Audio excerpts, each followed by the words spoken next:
But we've come to do something very specific. We've come to do a ghost bus tour. We're looking for something a bit spooky to do because it's October now, and we came across this when we were looking at things to do like up north. There's 3 cities that they do it in, so there's York, which is obviously closest to us, and also Edinburgh and London. But we've travelled all the way up to York to experience the ghost bus tour. They are doing Friday, Saturdays and Sundays at the minute. So the Fridays and Sundays are, is it 7:30 only? Yes. Yeah, and the Saturday, which we're doing today, they do a 6 o'clock, a 7:30 and a 9 PM show. Yeah. Pretty much as a show, isn't it? Yeah. So we're just going to head over to the bus stop now, which is bus stop RE. So we'll show you that as we walk around. Yeah, we just let you know, so we're doing the 6 o'clock.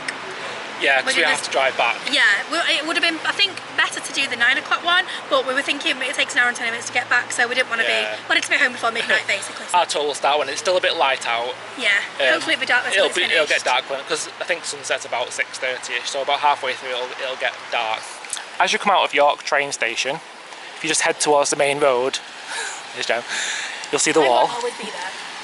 So where this sightseeing bus is, this is where we wait for the spooky ghost tour. The bus stop RE just here. When you get here, it has the little sign that tells you what's what. And some new rules for the COVID. So it is a reduced capacity, so there's going to be less people on board, which we're alright with, aren't we? Because obviously we're trying to kind of do outdoory things, and when it was inside I was a bit like, oh, but because of that and because everyone's got to wear a mask on as well, we're much happier with that. Well, you have to pre-book, you can't just turn up. We've already booked online. We pay £16 each. Yeah. If you do the Edinburgh or the London tours, they are slightly more expensive. I think, remember off the top of my head, but there's a bit more. I want to say Edinburgh is about £18. Okay. This is for adult price, and London was over £20, so it's more. So York is the cheapest of the 3. Yeah. We're not quite sure where we stop on the tour. We've not really looked into it, have we? Like, we've not really done any kind of research into it properly. Yeah. We just wanted to kind of just go with it. So it was kind of a last minute. We only booked it yesterday, and we have come on the rainiest day of the whole year. Yeah. We're just going to wait for the bus to turn up and for the tour to begin. We're hoping that we can actually film some stuff on the tour, because sometimes when you're on a tour they do say no filming.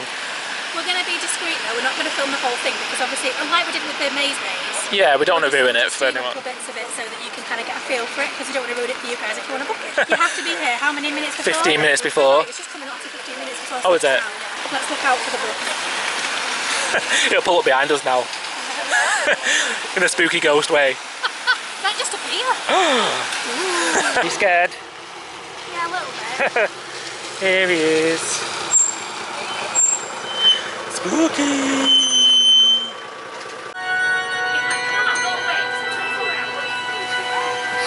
We're on the bus.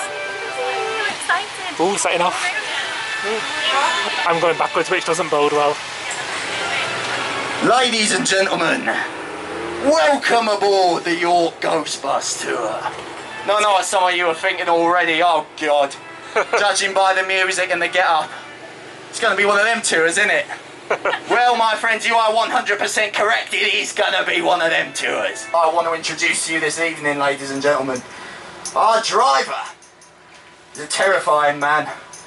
His name strikes fear into even the bravest of souls. His name's Bob. Say hello to Bob, everyone. Hi, Bob. Oh, lovely. Very nice warm welcome for Bob there. Much appreciated. Without further ado, let's begin this evening's journey. Many nuns lived here, but there is one in particular nun I want to tell you a story about. A nun by the name of the Grey Lady. Any of the men on board, you experienced the plague lately? I am referring to man flu when I say that. It's a real killer, isn't it? You've got to watch out. But the real plague, the Black Death as it was referred to, the bubonic plague, ravaged Europe, killed millions and millions of people, and York was no different. It was not spared from this rampage. You see, a third of York's population were killed by the bubonic plague. That's 3,512 people for those of you who are interested. A doctor became obsessed with this case, and he decided that he would try and give...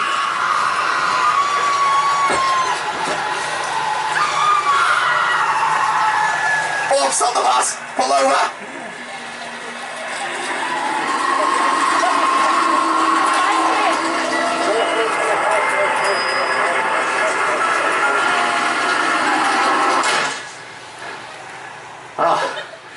Ladies ladies and gentlemen, I think I might have just done a wee. Right, ladies and gentlemen, if you look to your right, you'll see a Sainsbury's. And there is more to that story, sorry, I'm just caught a bit off guard there. Oh, bloody hell. You... Oh, no. Bob, I told you to take it in for an MOT. You said you were going to get this sorted. Ladies and gentlemen, apparently the bus seems to have, well, conked it for the time being. Some of you might refer to alleyways as alleyways. That is what they are known as for most parts of the country. However, in York, we refer to them all as snickleways. That's because we took everybody else's word for an alley, snicket, ginnel, alley, shoved them all together, called it a job well done. If you go down the snickleway, have you got it working again, Bob? Right, in that case, I'm going to use it.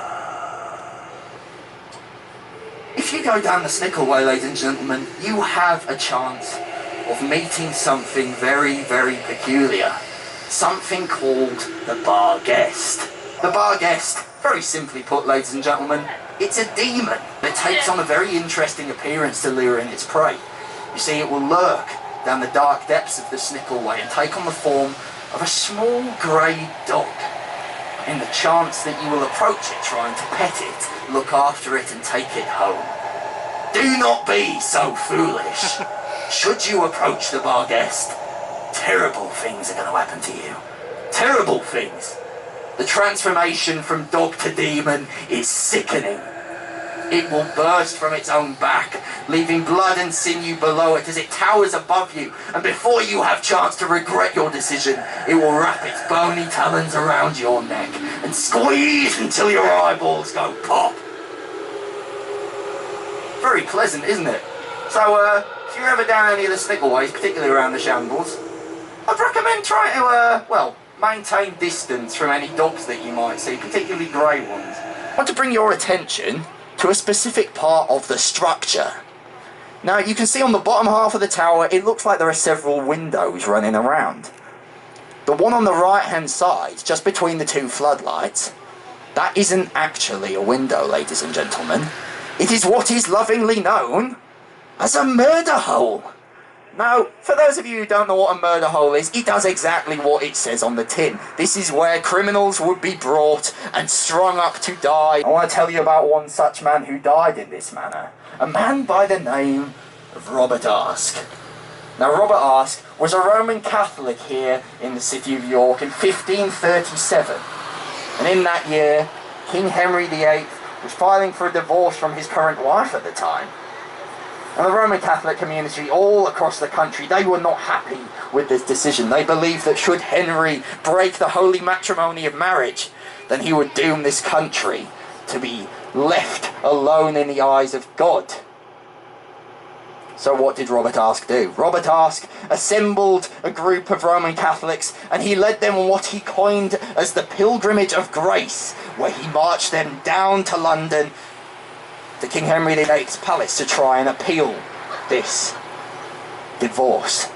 Now, Henry VIII, when he saw all these men arrive, he looked at them and he said, I can't just leave you go empty-handed. I'm going to kill you all! And so he did. All but one, that is.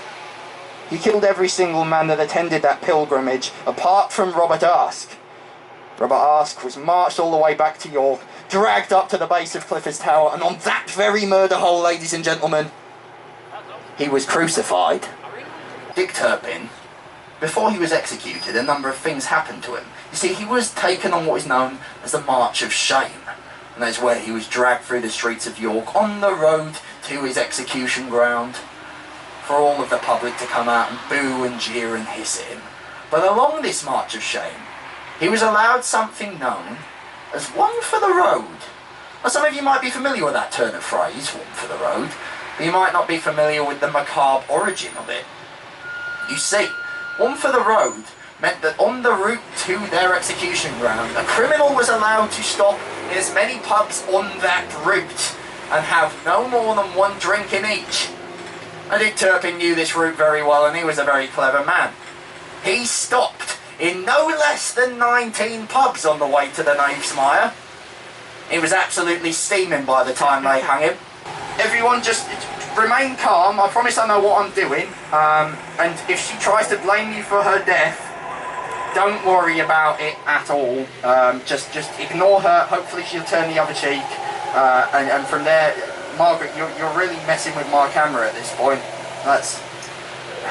Margaret. What? What do you mean, liar? Everything I've told so far has been the God-honest truth. Nothing but the truth. If you're referring to the consequences and circumstances of your death, I had nothing to do with it, Margaret.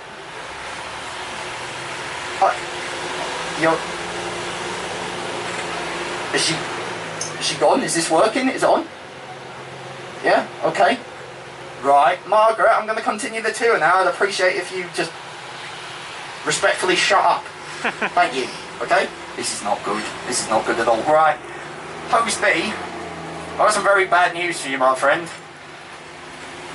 Putting it in very simple and plain terms, Margaret has possessed you. Which isn't ideal, is it really? So, it's a good job, isn't it, that I'm health and safety trained, first aid trained, and cleansing ceremony trained, funnily enough. It does tend to happen occasionally on the bus, so it's just as well that I'm here with you this evening. I am going to need everyone's help on board, so Bob, once you get past this red light, yeah, I want you to pull into a taxi rank just near the station. On the count of 3, everyone, I want you to give me your best. Give grief-stricken moaning and wailing, accompanied by the banging of your heels on the floor of the bus, alright? I'm going to need everyone's help. On the count of 3. 1, 2... Oh God, please, 1. 3! That's great. Yeah, keep it up. Keep it up. That's fantastic. Host B's relying on you. Come on, we can't let him die. Can't let him die. Come on. I'm doing it as well. I've got Bob. They've taken Bob. I'm like, Margaret, where have you taken Bob? This isn't what's supposed to happen. This isn't part of the tour, Margaret. Oh my God. Host B. Host B, are you feeling okay? Oh God. Margaret has left your body, Hoseby. That is the good sign. The bad thing is she's now coming for me. Okay, Margaret, I promise I had nothing to do with your death. I don't even know what Mentos are. This is an unfortunate accident. These good people have paid good money. You don't need to expose them to this.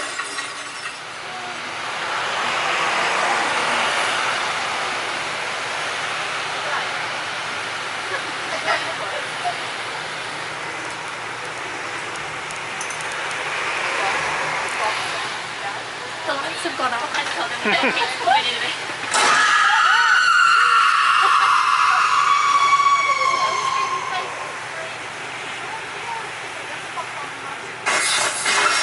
Oh God. Oh, ladies and gentlemen, never stick your fingers in live sockets. That was not a good idea.